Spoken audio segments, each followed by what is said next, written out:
So I was speaking to a Christian on a live the other day, and they asked me a very interesting question. This individual asked, why do non-believers care about hell so much? Because if you don't believe in it and you don't believe that it exists and you're going there, why do you care that Christians talk about it? Which is a fair question.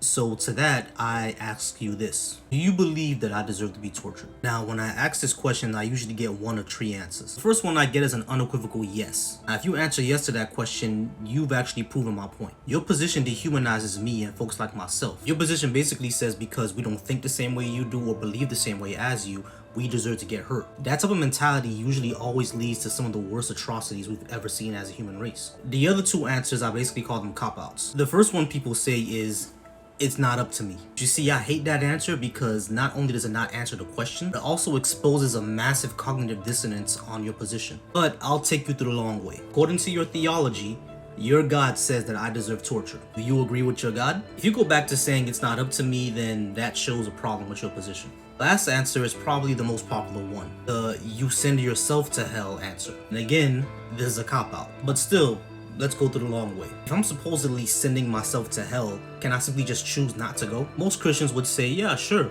You just gotta accept Jesus as Lord and personal Savior. So that means there are certain rules or regulations I have to follow in order to not go to hell, correct? One of them being to accept the cosmic Jewish zombie as my Lord and personal Savior. So then I ask you this, who made those rules? If I can't simply choose to not go because there are certain rules I have to follow, the person who made the rules are the one who doles out the punishment, correct? Now, there are other responses and analogies to this, but for the sake of brevity, I won't go through them all. I'm just here to say that the concept of hell is dehumanizing. If I live out a good, moral, honorable life, but I'm still punished because I didn't accept this claim that I'd had no evidence for, that means your God doesn't care about morals. He cares about dictates. That's not a loving God. That's a tyrant. I ain't gonna worship that.